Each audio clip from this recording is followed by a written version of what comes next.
एक माँ होने पर मुझे तब शर्मिंदगी महसूस होने लगी थी जब मैंने अपनी ही बेटी को संबंध बनाते देख लिया था। उस समय आत्मग्लानि और घृणा मेरे मन में इतनी ज़्यादा हावी हो गई थी कि कुछ दिन मैंने अपने आप को नहीं देखा। युक्ति कोटा में रहती थी। मेरा और उसके पापा का सपना था कि हम उसे डॉक्टर बनते देखें। किसी वजह से 12वीं के बाद हमने उसे कोटा भेजा ताकि वह मेडिकल प्रवेश परीक्षा की तैयारी कर सके। युक्ति अक्सर हमसे फ़ोन पर कहती थी कि हमें उसकी याद आती है।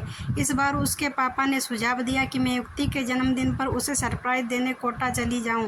मैंने भी तुरंत टिकट बुक कर ली। चूँकि युक्ति हॉस्टल में रहती थी और रात में बाहर रुकना संभव नहीं था, मैंने 3 दिन के लिए एक होटल बुक कर लिया जो उसके कोचिंग के पास ही था।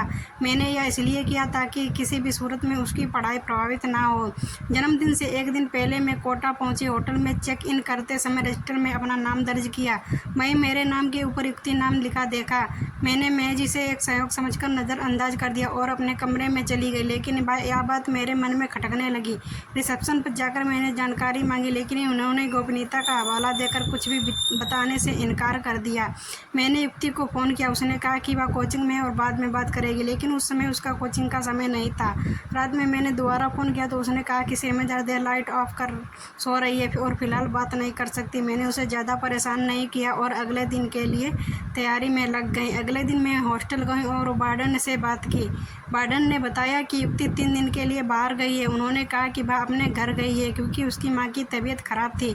मुझे यह सुनकर झटका लगा। जब मैंने पूछा कि उन्होंने यह पुष्टि कैसे की तो वार्डन ने कहा कि उन्होंने युक्ति की माँ से बात की थी। बात को बढ़ाने से बचते हुए मैं वापस होटल लौट आई। उसी समय मेरी नज़र उस कमरे पर पड़ी जिसमें रजिस्टर पर युक्ति का नाम लिखा था। बिना सोचे समझे मैंने दरवाज़ा खटखटाया और अंदर चली गई। लाइट ऑन करने पर देखा कि युक्ति एक लड़के के साथ थी। भैया देख मैं स्तब्ध रह गई। युक्ति मुझे खड़ी देख एकदम घबरा गई। बात चादर से खुद को ढकने लगी और लड़का तुरंत उठकर खड़ा हुआ। उस पल में जैसे मेरी दुनिया थम सी गई थी।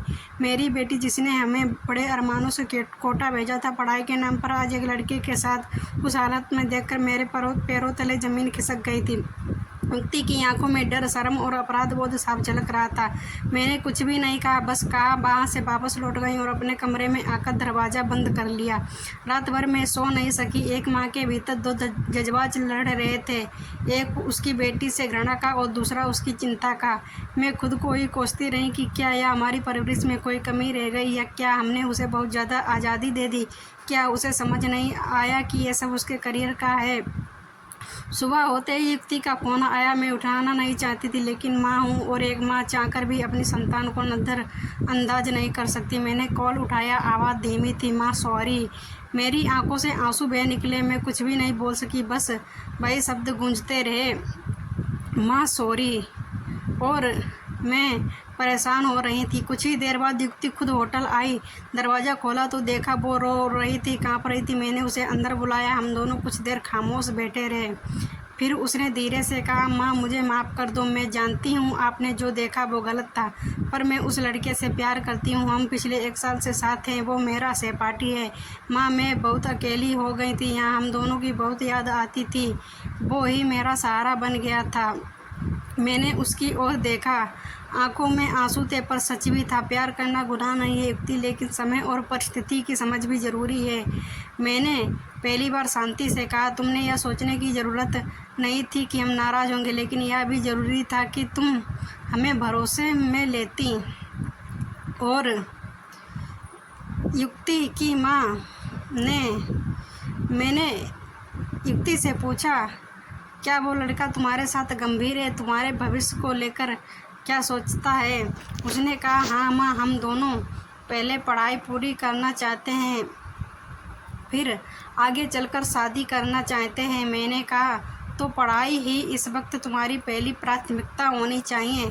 अगर सच में तुम दोनों एक दूसरे के लिए बने हों तो यह रिश्ता समय की कसौटी पर टिकेगा। लेकिन ऐसे छुपकर मिलना, साथ रहना, ये ना तुम्हारे लिए सही है, ना उसके लिए और ना ही हमारे लिए। युक्ति रोते हुए बोली, माँ मुझे समझ आ गया है। मैं आपसे वादा करती हूँ कि अब से पहले मेरी पढ़ाई और लक्ष्य होंगे, और जब आपसे कुछ कहना हो तो मैं आपसे बिल्कुल सच सच कहूँगी, और आज के बाद मैं आपसे झूठ नहीं बोलूँगी। मैंने युक्ति को गले से लगा लिया। माँ हूँ, मैं डांट भी सकती हूँ, लेकिन माफ़ भी कर सकती हूँ। पर शर्त ये है कि तुम अपने सपनों से समझौता नहीं करोगी। वो सिर हिलाकर बोली, कभी नहीं माँ। आपने मुझे जो सपना दिखाया है डॉक्टर बनने का, वो मेरा सपना भी है और आप लोगों का सपना भी है। मैं आप लोगों के सपनों को अवश्य पूरा करूँगी। उस दिन हमने साथ खाना खाया, केक काटा और जन्मदिन मनाया, लेकिन अब हमारे बीच एक परिपक्व रिश्ता था जहाँ झूठ की जगह नहीं थी और भरोसा पहले से कहीं ज़्यादा था। मैं जब कोटा से लौटी तो मन शांत था। मुझे पता था मेरी बेटी भटकी नहीं है, बस भावनाओं में बह गई थी। वो अभी भी रास्ते पर है और अब उसे उसकी मंजिल ज़रूर मिलेगी।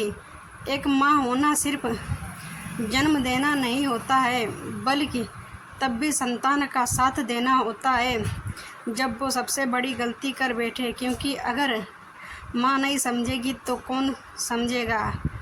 अगर आप लोगों को मेरी वीडियो पसंद आई है तो प्लीज़ चैनल को लाइक एवं सब्सक्राइब करें, क्योंकि आप लोगों का सपोर्ट ही मेरी ताकत है और आप लोगों के सपोर्ट के बिना मैं कुछ भी नहीं हूँ।